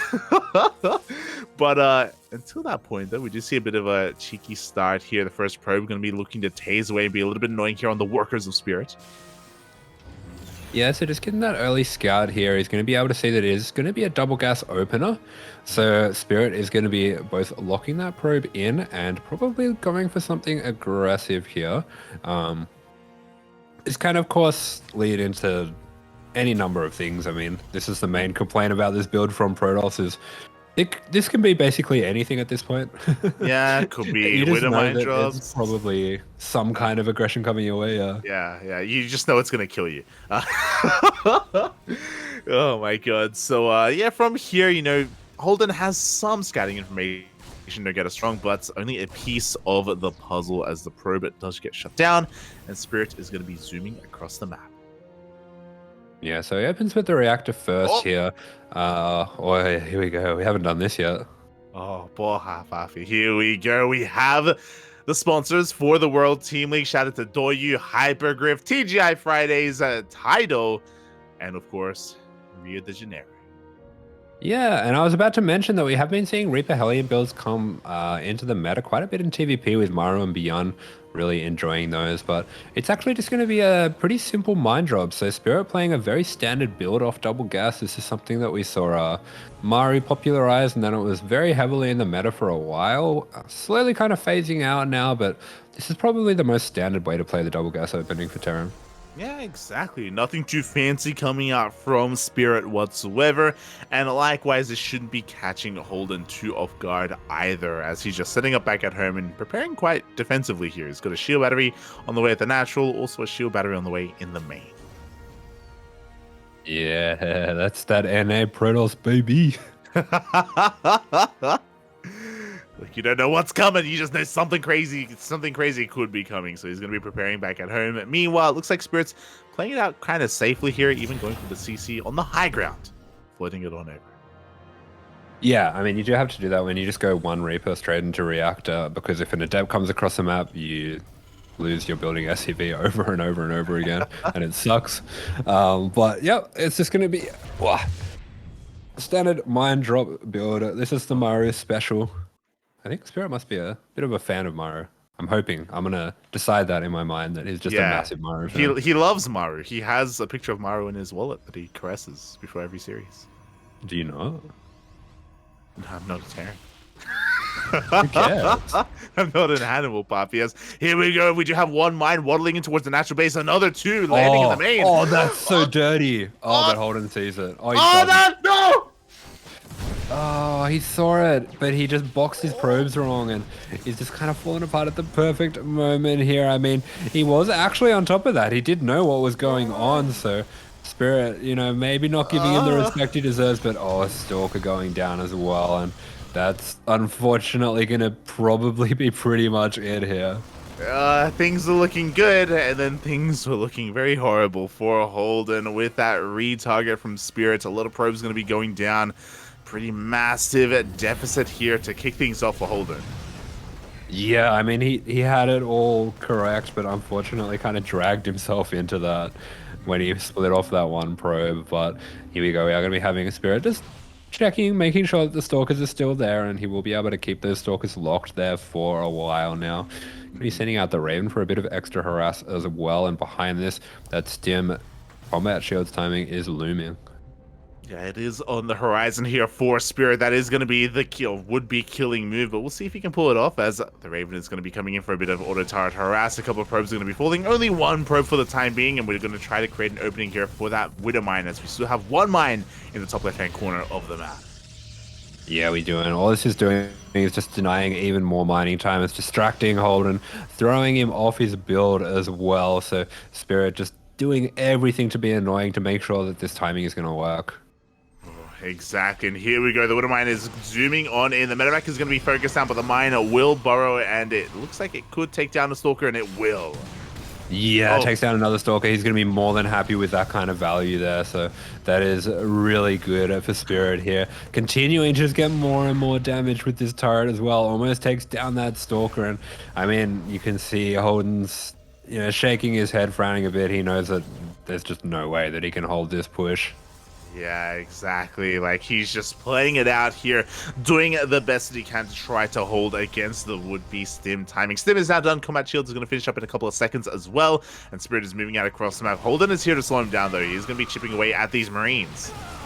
Yeah, I mean, that's why it's sad to see, because he's done everything right, apart from that one mine drag onto his own probes where he just kind of misboxed the probes. So you can see how strong of a player he is. It's just that one big mistake here that you can't really come back from. Yeah, mistakes early on punish you so hard, and they do influence so much of the game as well. And here we go, the mines are going to be zoning out the army of Holden. He's boxed into his own third. The Marines pushing towards the natural. Well, kind of, not quite deciding whether he wants to go for the natural or the third, but regardless, he is finding damage. Yeah, he's going to be cautious here. He's going to be trying to drag these units back into the tank, but he's kind of just playing with his food there, and I think Holden knows that. He could just A-move this army, honestly. I don't know why he isn't. We have a couple of force fields being thrown now. We do have an overcharge that can support the army as well. Spirit is just being as careful as possible. There is that overcharge, but he does force the army to fight out of range. Yeah, he is just dragging that army back and forth. He's being so cautious. Doesn't want to throw this one away with anything silly. Mine's going to be splashing onto all the Zealots. They do get on top of the tank, and they'll take down the tank, but everything else goes down. GG is called, and Spirit with a pretty comfortable game one. GG, well played. Spirit just... yeah, looking quite good there from the get-go with his opener. The mine drop kind of setting the tone here, setting the pace of game one, and it was a difficult spot to come back from here for Holden. Yeah, it certainly was, but I think he showed what he's made of, and I think in the second game, if he can just be a little bit cleaner, a little bit more composed with that defense, he should be able to get himself into a pretty decent-looking mid-game. Yeah, and I want to believe that he can pull that off. Maybe some first-time nerves kicking in as well in game one. Maybe, again, recognizing what he had to do, but the execution lacking a little bit, because of playing with his cam on that big stage, or on the mainstream, I should say. So, hopefully he can shake it off, get into game two. Oh. Yeah, sure. As it's going to be Ancient System picked out as the second map here, so I do think that Ancient System does tend to play out pretty similarly, but he will have that longer rush distance, so that does just give him a bit more time defensively. Yeah, maybe that's all he really wants right now. He just wants a little bit more time, a little bit more room to breathe here and keep Spirit at bay. Spirit already doing a great job at taking the first game, and typically in this series, you'd be like, oh, now he has a lead. He can maybe be a little bit more frivolous. Maybe he can take some risks and go for some aggression. But because it's the best of two, it's always a risky thing to do. Yeah, I mean, to be honest, I think Spirit's probably just going to do something very similar in this game and just play it out. I think for Holden, Berserker's already down 4-1. This is just kind of for score for you to be able to, take a game with Spirit, as here he is in the bottom left-hand corner. Spirit for Starlight Twinkle. Oh, and spawning in the top right-hand corner of Ancient System for Berserker eSports, it is Holden. Yeah, so I think as Holden here, if you've got any crazy build that you made up that does really well, some ridiculous all-in that always works the first time and then never again after that, this is the game to pull it out. Yeah, the question is, has Holden watched the VODs, and does he know about the Team GP maneuver? Is he aware, Papi? Because if he is, game one was, he was trying to sell a story. He was looking pretty convincing, and here we go in game two. He's about to switch things up. Yeah, so it looks like he's going to be going for a proxy gate here.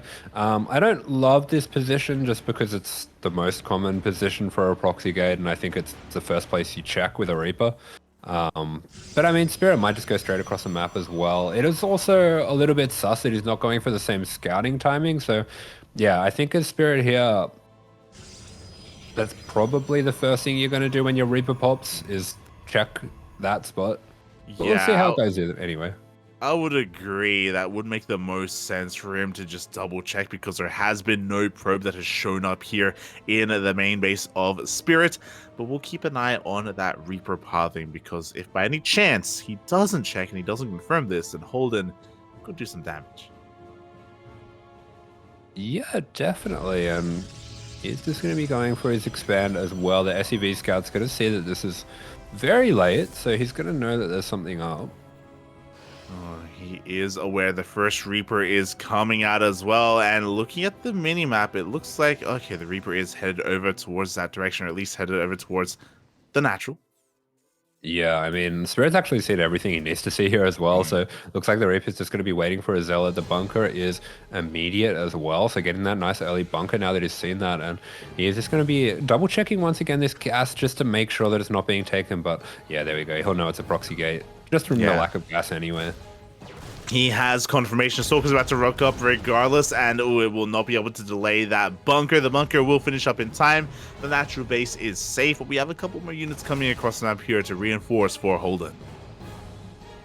Yeah, very tidy hold so far by Spirit. Even going to be sneaking that Reaper out to get a little bit of extra damage. Looks like Holden not going to be opting for a battery in the main just yet, so that is a very vulnerable point there. Yeah, it is quite vulnerable. We'll see if he can make use of that. Meanwhile, the Adept does just come into the shade, but no, the CC does finish in time, so the Adept won't be able to disrupt too much there.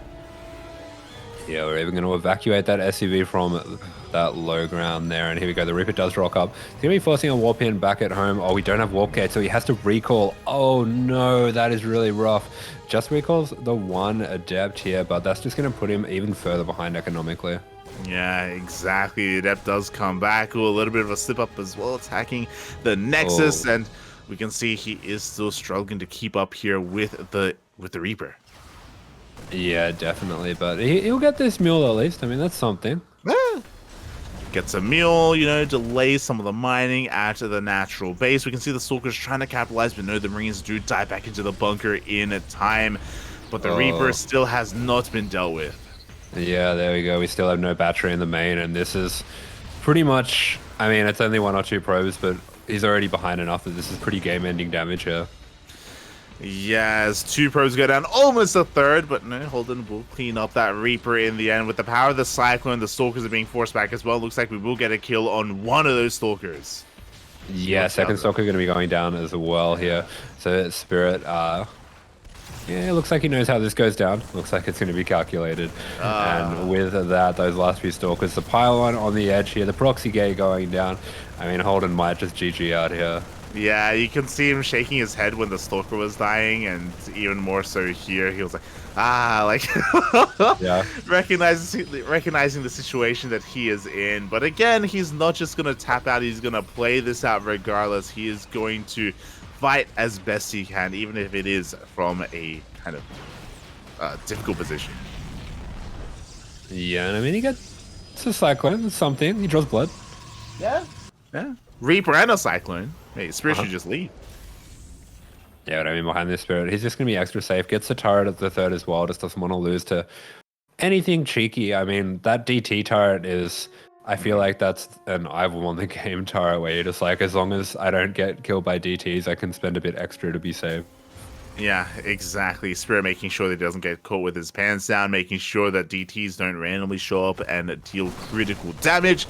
So just playing it out safely here as he's going to be moving out. Again, very similar to the last game. As Stim finishes up, as Combat Shields finishes up, Spirit should be moving out, especially because those medevacs are on the horizon. Yeah, he's going to be rallying out the medevacs here to himself, and he's actually, looks like he's skipped out on mines, skipped out on tanks, even skipped out on +1, and he's going to be going for an incredibly early pusher. Oh yeah, and here we go. The Marines, they stim on for the Stalkers are doing a great job at slowing him down, though, picking away at those Marines at the same time. Adeptus shading towards the natural base, and it's going to get cleaned up, though. Yeah, it is. Nicely placed Observer is going to allow him to pick Got for the Marines here, some tidy micro from Spirit, and Spirit, he sees that the blink has been used. He thinks he can beat him to his own main here, but oh, there wasn't boost on the second medevac. Oh, unfortunately, Holden missing the click on the medevac there, and he will just be pushed back. This Immortal is quite exposed. It is looking quite exposed, but again, we still have that shield battery. We have the overcharge as well that we can fall back to. So Holden is going to be able to hold on to his units here. Does dance with Spirit, and this early timing, this early stim push, hasn't been able to get too much value here, just getting a couple of Stalkers. Yeah, Spirit is a little bit overstimmed there, and will be draining that energy out of the medevac. So this push isn't quite as powerful as it was. I think he can't do too much more with this double drop, but behind it, getting a fourth down on location, getting his extra Raxes as well. Holden will stabilize, but I feel like he just doesn't quite have a backbone to his army right now. Yeah, he doesn't have it yet, not yet, but he's working towards that. Meanwhile, the other thing for Spirit is that thankfully he wasn't too wasteful with his army. He didn't try to force the issue, he didn't try to overextend and dive on a shield battery or anything like that, so he has kept a lot of these Marines and Marauders alive, and here we go, he's looking to reinforce and now focus on his push. Yeah, he's going to be poking on in towards this base over here, and there's not really any splash damage available for Holden. We do have the battery overcharge, but Spirit is going to be charging on forward, taking that out, dragging these Zealots back over the mines here. Ooh. Big mine shot over there, going to be dragging onto the rest of the army, setting off the shields on that Immortal as well. And I think once Spirit heals up, maybe sends in a couple more medevacs to reinforce this, he should be able to finish this off.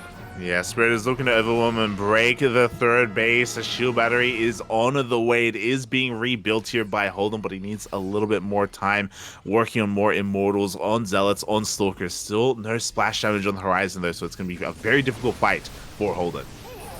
Yeah, there you go. Fourth medevac is going to be showing up, and Spirit, we have seen his Stutterverse Zealots very good, even doing a little bit of fancy micro, picking up those low Marauders, dragging them back as well. Actually, the higher Immortal count is going to work out really well for Holden here. He has 3 Immortals, and they're going to be shredding the Marauders. Yeah, the Marauders packing a massive punch here for Holden. Meanwhile, mine shots are going to be going off on those Zealots. We don't really want to push up that ramp. It looks like Holden is going to respect the position of Spirit, but he has held, and you know what? He's taking a fourth base behind this. Yeah, he's getting himself into a better position here. He just has to be very careful with his army. So as long as he can keep these Immortals alive, he will be okay for the moment. Yeah, exactly. He's relying so much on these Immortals, but as he gets his fourth up and running, I want to believe that we're going to be working towards either Storm or something else. The Spirit, he's back again! Yeah, the old scan trick. That's very cheeky. That's almost rude. Scans one base and attacks the other one. Massive EMP is going to be going down the army, and he will be shaving off the Zealots, but he's definitely got to respect those Immortals, and he is going to respect them this time. He wasn't too respectful of them before, and he got punished for it. Yeah, now instead it's Holden who's being punished because his Zealots did kind of overextend. They were out there on their own without the support of those Immortals, so a lot of them did get shaved off as Spirit's going to try and rotate around. This time, Holden does have an observer over the army, so he's fully aware of its position. Yeah, nice spot of Zealot as well, so you could see Holden got all the right elements there, doing all the right things. Viking going to be catching this Prism out in the main, but not before it can get its warp in off, but there is more than enough buy to deal with it, and this will be pushed back quite comfortably by Spirit. Yeah, the Prism does get its warp off, and here we go. Once again, the EMPs are going to be connecting. The Mind Shot, juicy connection on those Zealots. Yeah, fantastic EMPs go down on everything, and now he can just focus down the Immortals. The Immortals, such an important backbone to this army. If they go down, I think the hopes of Holden in this game go down as well. Everything being taken down, the scan is going to be confirming it. GG is called, but definitely not a bad showing from Holden. GG, well played. And that's what we've been seeing a lot of, just the no reaction, camera off, Spirit, no nonsense. He takes his win and he just wants to go back to bed. But all in all, great set of games there, especially Nice vs DIMAGA. That second game of Nice vs DIMAGA was really fantastic.